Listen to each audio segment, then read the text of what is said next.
Hello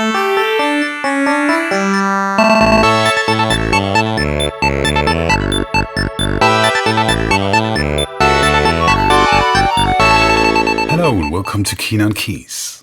Here I have another very nice looking keyboard from the early 80s, the Casio MT-30.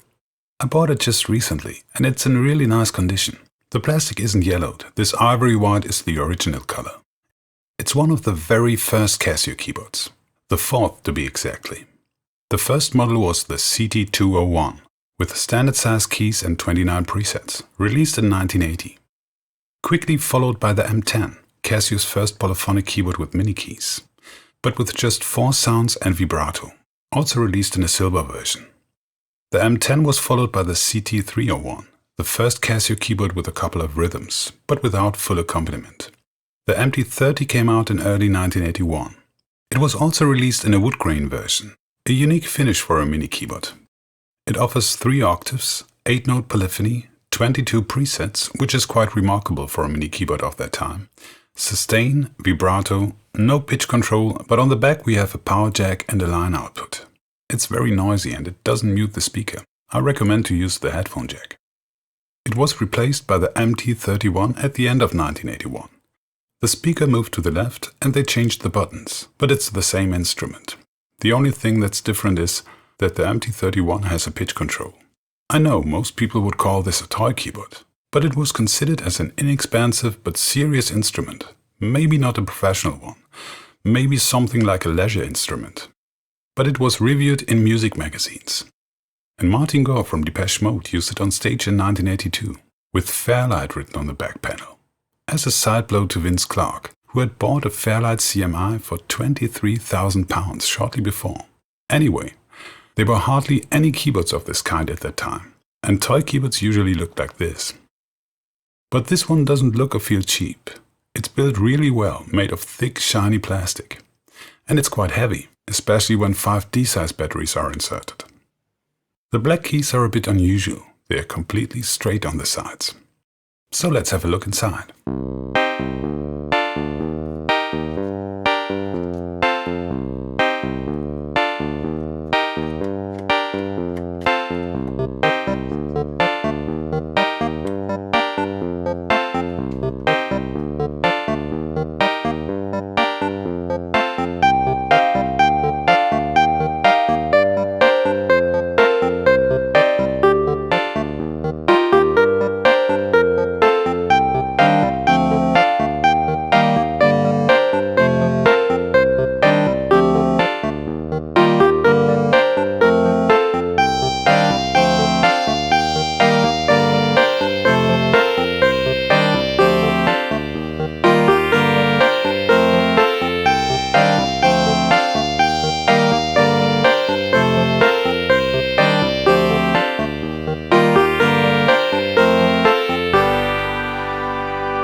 This is the main chip, the D775G. The MT-31, the famous MT-40 and the MT-41 are using the same chip. The earlier models are using similar chips. It produces 2 digital square waves with different envelopes, which are converted to audio and manipulated by a filter. This is what Casio called vowel consonant synthesis, because the filters are modeled after frequencies present in the human vocal tract. This sounds more spectacular than it is, because in this case it's a simple low-pass filter with a very limited amount of settings, and the envelope settings are quite simple as well. You can use this adjustable inductor if tuning should be necessary.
has 22 presets. If we trust the manual, we don't need an instrument other than this one. But because of the limited filter and envelope settings, many instruments sound very similar. It has no octave switch, a thing that's missing on so many keyboards with a small number of keys. But fortunately, not all presets have the same tone range. 10 instruments are in the middle, and the others are one octave higher or lower. The first sound is electric piano. The speaker sounds quite okay, but of course I will use the headphone jack.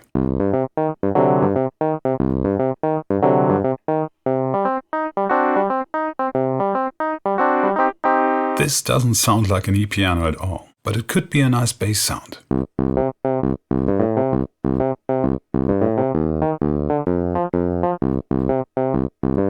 The sound selection works the same way as with many early Casios. Switch the mode to set and select a preset using the white keys.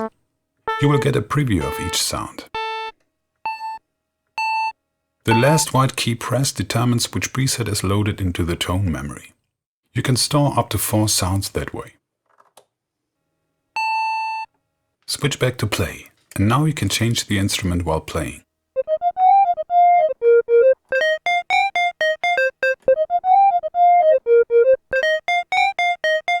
I'm not a big fan of this sound selection method, but for the sake of 22 presets, I'm okay with it. The second sound is banjo.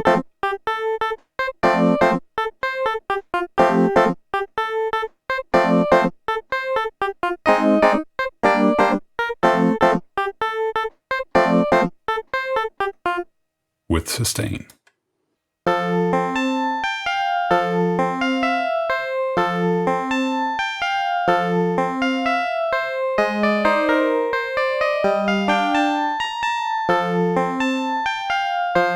Guitar, one of my favorites. With sustain.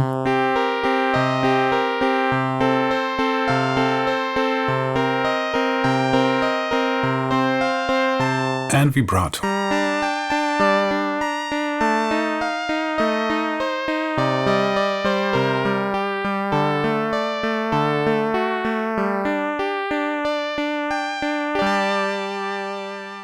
Harpsichord.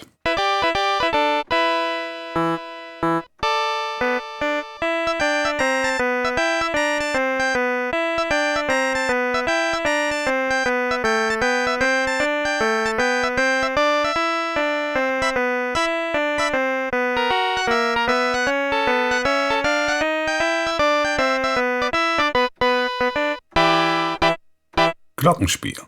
It's the same as xylophone and celesta, but it's more like a popcorn kind of sound.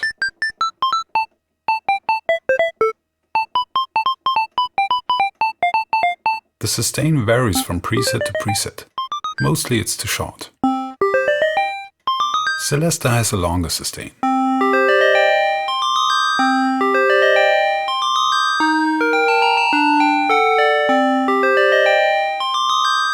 And with vibrato. If you listen closely, you can hear a strange noise in the background.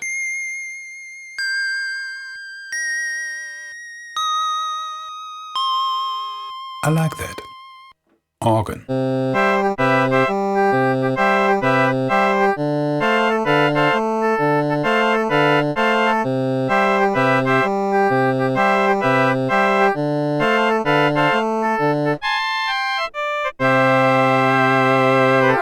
Pipe organ.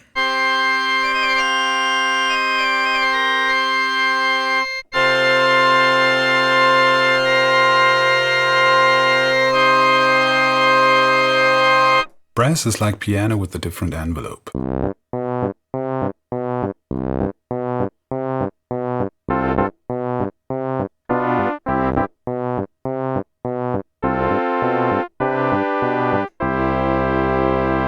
Cello is similar to brass,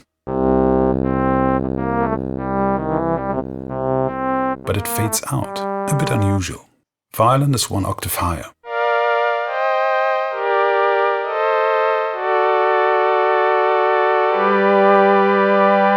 The lower keys are way too dominant due to the low-pass filter settings. Sometimes it's hard to hear the upper notes when you play a chord with the left hand.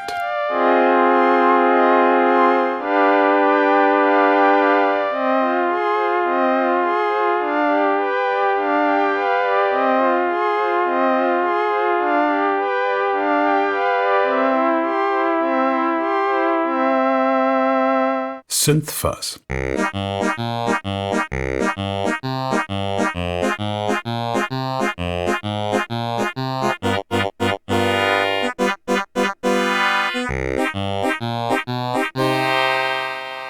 It sounds a bit like a sitar when sustain is switched on.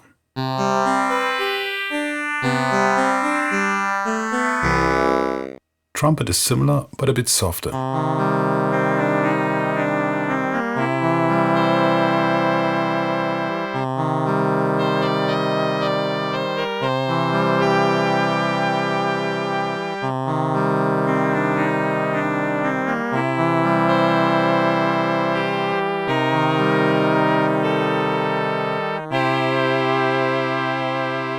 And just like shadow, it fades out. Funny fuzz.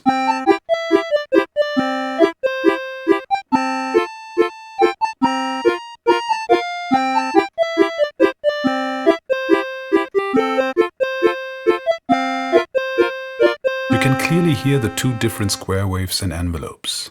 The lower one is very short and makes a percussive sound, while the higher wave has a slower attack and a longer sustain.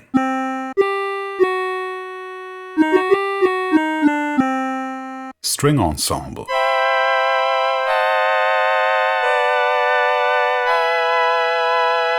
Sounds thinner than violin, but here you might get an idea where the name vowel-consonant synthesis comes from.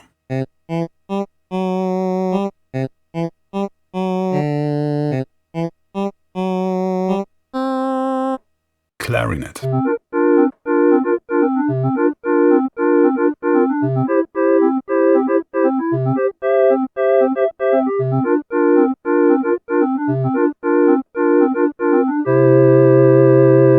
Recorder and flute are nearly the same, but one octave higher.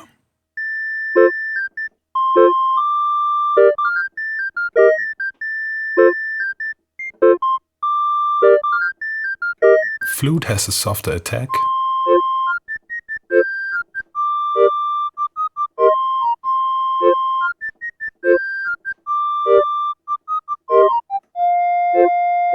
And folk flute is a bit sharper.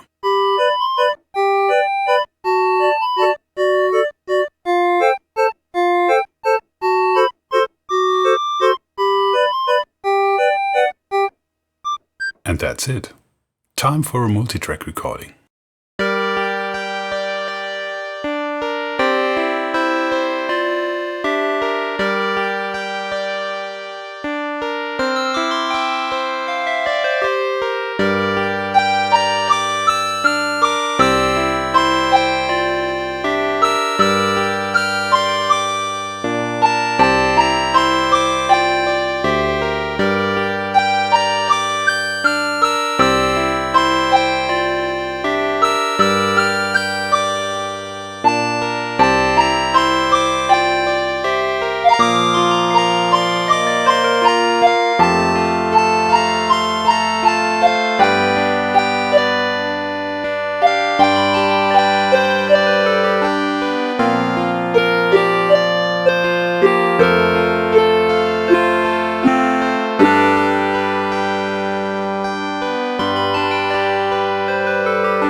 It's such a beautiful, plain and simple keyboard. The build quality is perfect.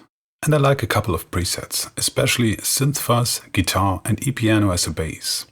It won't be my first choice when I like to play with both hands.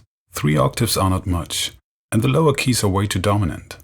But I think it will do a good job as an additional keyboard for melodies or stuff like that. That's all for now. Thanks for watching.